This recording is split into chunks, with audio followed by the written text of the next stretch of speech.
Yes, it's the video you've been waiting for. I have bought a new car and it's finally time to talk about it.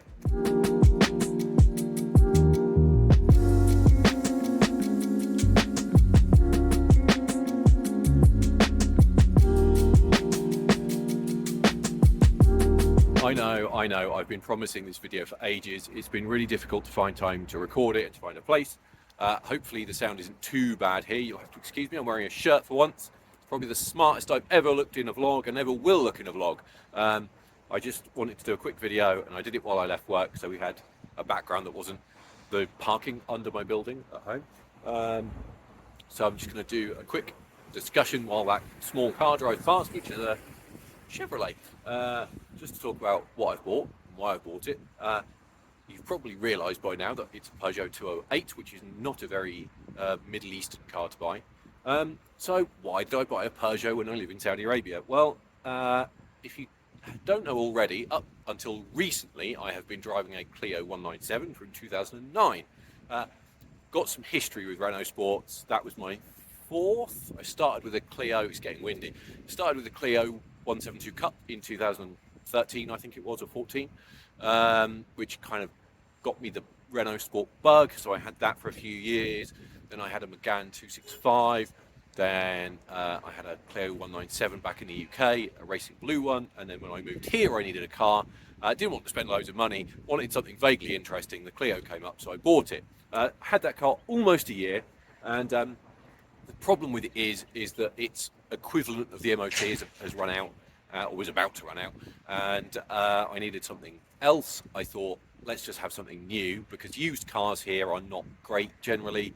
Obviously with the weather, the heat, it just has a detrimental effect, shall we say, on plastics and all that stuff, and the roads are quite chaotic at times, so it's quite easy to get damage, and it just means that a lot of used cars are not in very good shape. And they're quite expensive. New cars are quite expensive. Used cars are also very expensive. So it just made sense to buy a new car, basically. I didn't want to spend loads and loads of money because the eventual aim is to move back to the UK. So my wife and I are kind of saving towards that goal. And we've got lots of other things. We like travelling and stuff. So it just makes a lot more sense. As I sit on this increasingly busy road, it just makes a lot more sense to have something new and relatively affordable. And with my parking situation at work, I have to park on the street. It's quite busy, so a small car makes sense. And I kind of like small cars. For me, the optimum size car is kind of Golf size. This is a bit smaller than that, but I just kind of like small cars. Some people will say, oh, you're in Saudi Arabia, fuel's cheap, which it is. It's about 50 pence a litre. You should have bought a V8 something or other, like I don't know, let's say a Charger. Which is nice. I do like a Charger. The problem is that cars like that are actually quite expensive here. So I did actually look, and a V6 base model Charger, I think was about £40,000. That car in the US is less than 30, just for reference. So very expensive. A V8 one was even more expensive. Golf GTI, 40 something thousand.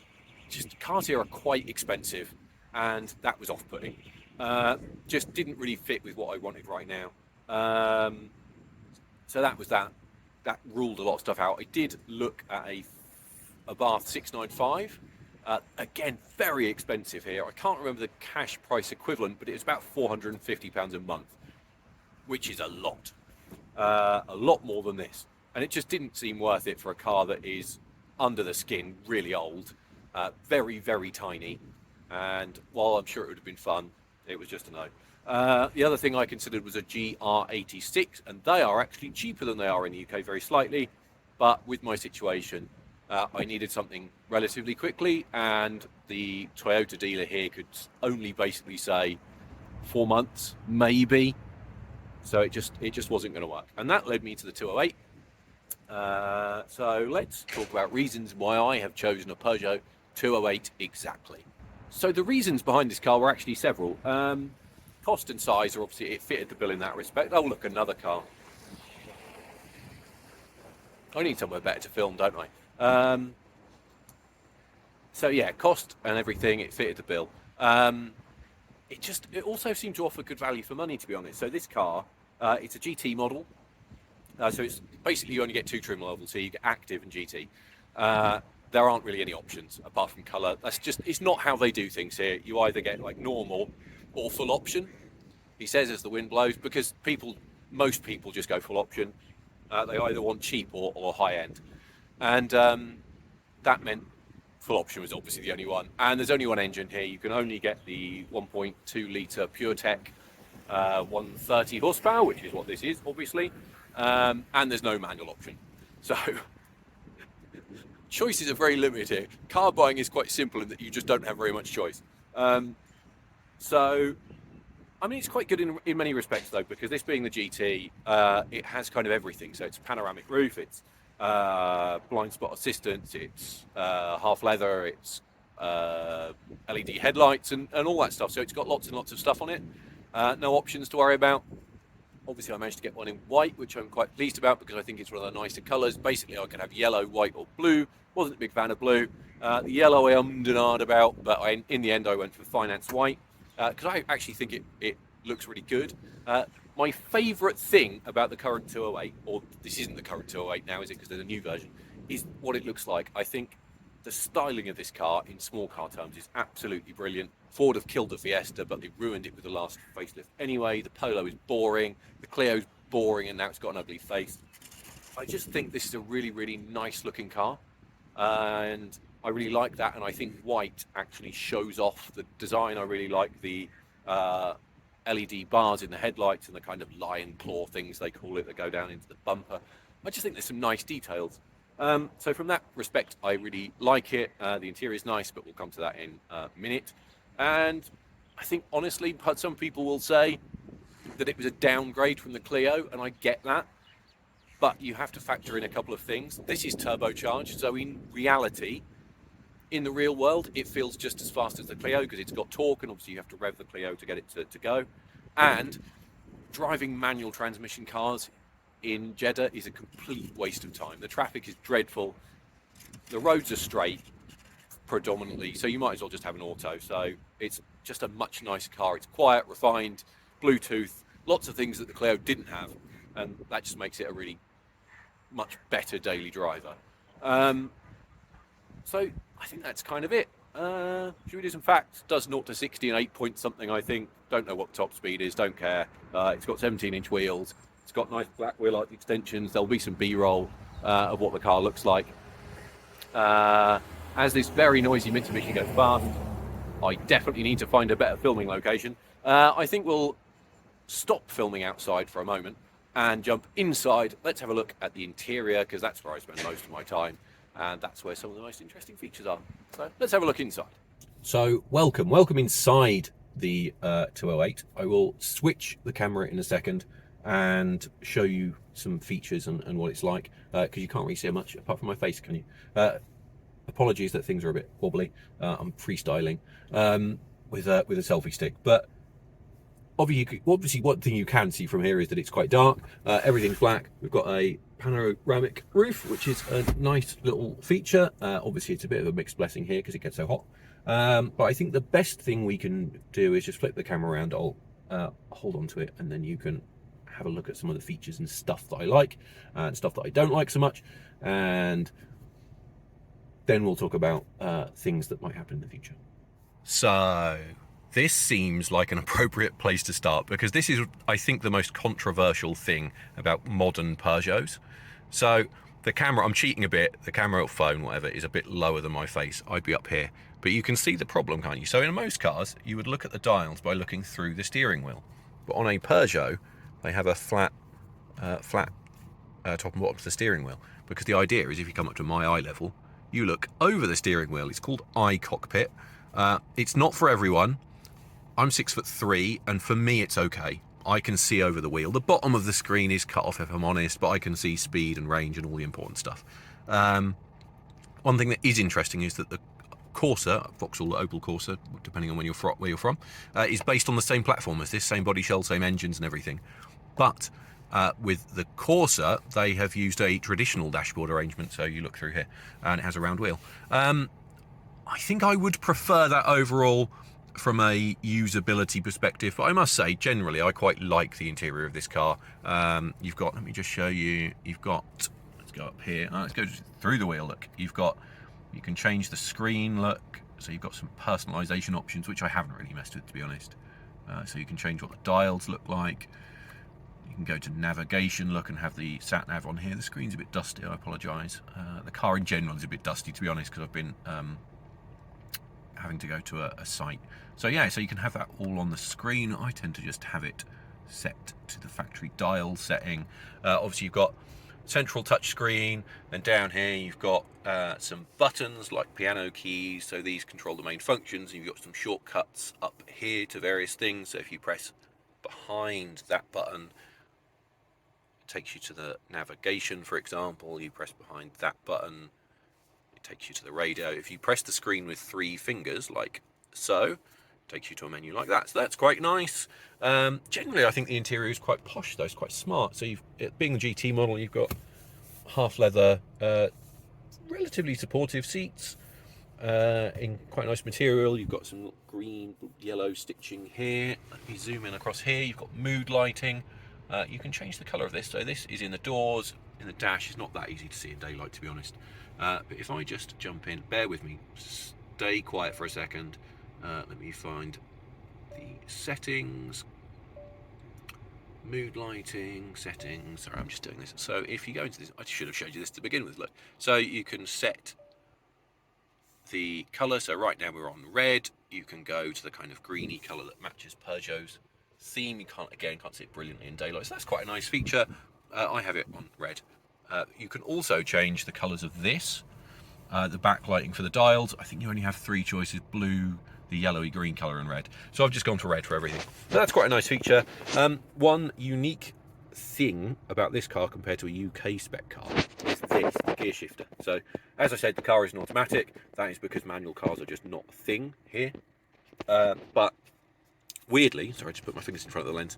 Weirdly, cars sold here and in some markets, rather than having the 8-speed auto that a UK car would have, they have a 6-speed auto, which is quite strange. I don't know why that is. I haven't managed to find anything online about why that is.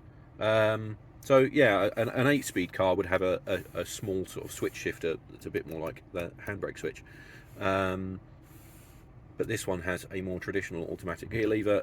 If you put it in drive, which is all the way back here, you can actually put it into manual mode, and it shifts like a sequential. So that is up and that is down, so you can pretend that you're driving a racing car if you want to.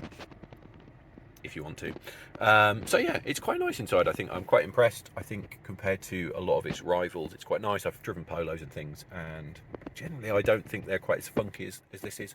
I think this has got a nice design. What you will notice is that there are the remains of up here, look, the some of the delivery information, which is a bit weird.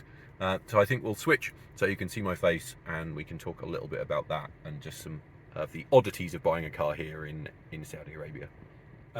So yeah, one of the weird things, if you buy a car here, you just saw that it still has the remains of the delivery notes. When they deliver a car here, they don't actually remove any of that stuff. So in the UK, a car would go through a pre-delivery inspection, and they take off all the wrappings, all the plastic protection and everything, as well as putting number plates on and making sure some of the car settings are correct. Here, they don't do any of that. When I got in this car, when I first went to see it, before it had actually been registered, everything was still in French, because they hadn't done that. And when I did collect it, they put it under a cover, which was very, very nice. I'll put in a little video of that so you could see it, which was a nice experience. And they gave me some gifts, which I'll show you in a little bit. But they'd left all of the plastic on it. The mats were still in the boot in a bag. So it just seems a slightly different way of doing things compared to the UK. But as I say, yeah, generally, I know it's a small car, and some people will be like, why have you bought a small car? I actually quite like small cars personally, because I think they're a lot of fun. But it feels like a big car. When you drive it, I mean, it is compact, but it actually feels bigger because it's quite quiet, and obviously it's well equipped. So you sort of feel like you're in a small car, but kind of a big car at the same time. It's quite hard to describe. I think that's just a modern car thing, isn't it? You know, if you drive an old small car like a Mark 1 or 2 Fiesta or something, it feels like you're in a biscuit tin. And that probably was true even of things like the Mark II Clio. But this and Fiesta's new modern stuff doesn't feel like that anymore, does it? I think they all feel a bit bigger. So I think that's a good overview of the interior. And now I think it's time to go back outside, where we'll maybe talk a little bit about plans and what might happen. And perhaps you could help with deciding what might happen. Okay, just before we talk about the future, as I said, I just show you the gifts I got from the dealership with the car. And these are from the dealership. I know this is a piece of Peugeot stuff, but the others are actually from the dealer. There was a sunshade to go in the windscreen, but that's in the boot of the car, so you'll have to miss that. But I just thought it was a really nice touch. So I've got this Peugeot shopping bag, which is just a small thing, but still thoughtful, isn't it? And then we've got this, look, this little case, Peugeot branded, with the name of the dealership here.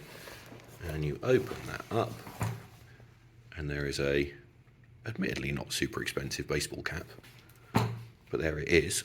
And then we've got this mystery box, which I didn't understand. Again, Peugeot branded, but with the dealer's logo on it. I guess Peugeot must have had some involvement in this, but the dealers have done their own branding.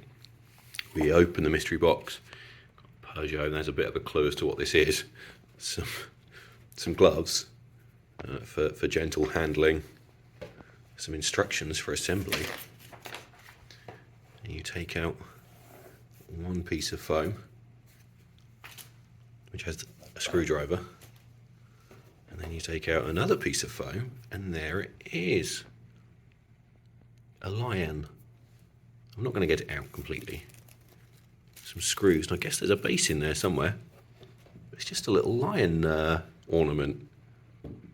Isn't that nice? I think it might seem kind of stupid in a way, because it's just a little thing, isn't it? And it's, you know, I'm sure it isn't worth a huge amount of money. But that, with them putting the car in the showroom and doing the thing with the cover, and just having these little gifts, I think it makes such a difference. And so there you go. You've had, I say so a lot on these videos, don't I? So is becoming my equivalent of the word guys that others say. There we go. I almost said it again, but I stopped myself. There it is. You know, you've seen the car. I understand it's not a Ferrari, but I like it. I think for me it does a job. There are more exciting cars in my garage. Obviously, the Clio is for sale, unfortunately. I considered keeping it. I considered bringing it to the UK, but it just doesn't make sense, really. So this will be my everyday car. Back in the UK, we have the Escort F2 car, which there will be videos on, I promise you. So that just brings us down to the last little bit, doesn't it, as I said, and what are we going to do with this car? So the main purpose of this car is driving to work and back. It's not a racing car, it's an everyday car, but there are some things, and there is a little reason I bought it. If you follow me on socials, you'll have seen that I posted pictures of the 208 Rally that was made by a Swiss dealership. I may have had that in the back of my mind when I decided on buying this car. Will I go down that route? I can't tell you. The first things to do are number plates. So this car has square, like rectangular number plates. Basically, when you buy a new car here and it's registered, the dealer is they kind of get what they're given. But you can have like the European style long number plates, so I need to get those, but I have to go through the finance company and everything. So I need to do that. The other major thing is windows. It's very hot in this country, so you have to have tinted windows, and this car doesn't have those yet, so I need to arrange that, because if you leave the car in the sun, obviously it gets very hot, and we don't want that. What else is there? Paint protection. I'm not going to do PPF or anything, but I do want to have the car ceramic coated. Just got the black wheel arch extensions just to have some protection on those, and just to keep it as fresh as I can, really, because it's only the second new car I've ever had, so I want to keep it in nice condition. Looking into the future, will we do the rally thing? I would like comment. If you want to see me go all in with the rally thing, tell me. I've got some ideas. I could go steel wheels. I could go white on the arch extensions with rally graphics. Or I could go something more subtle. I would like to change the springs, which is a really bad idea because the roads here are very potholed, but I think it would look so much better if it was sitting 30mm lower. I might change the wheels. I'm not a huge fan of those because I hate the wheels on virtually all modern cars. They're just too fussy. They're too fussy. So we might do that. But, you know, do I go steel wheels? Do I go alloy wheels? Do I lower it? Do I not lower it? Do I paint the arch extensions? Do I not? Do I fit Peugeot Talbot Sport stickers? Do I not? Let me know in the comments. I'd love to hear your thoughts on that. But I think we will wrap it up there. Otherwise, I just want to give you a brief introduction. There will be more content on this car as we do little bits and pieces. Partly just because I think I want to show you what it's like to own a car and drive here, because a lot of you won't be familiar with it. And I think it's a nice, fun little daily driver. And if I do get into modifying it, I think that will make for some interesting content. So we will end it there. There will be, as always, a regular vlog this week on Thursday. I will try and get this out on Wednesday, so you'll get 2 videos in 2 days. You lucky people. And as always, please like, comment, subscribe. Tell me what you think. If you hate it, I don't care really, because it's mine and I'm paying for it and you're not. And I will end there, and I think we will see you again in the very next episode. Thanks for watching.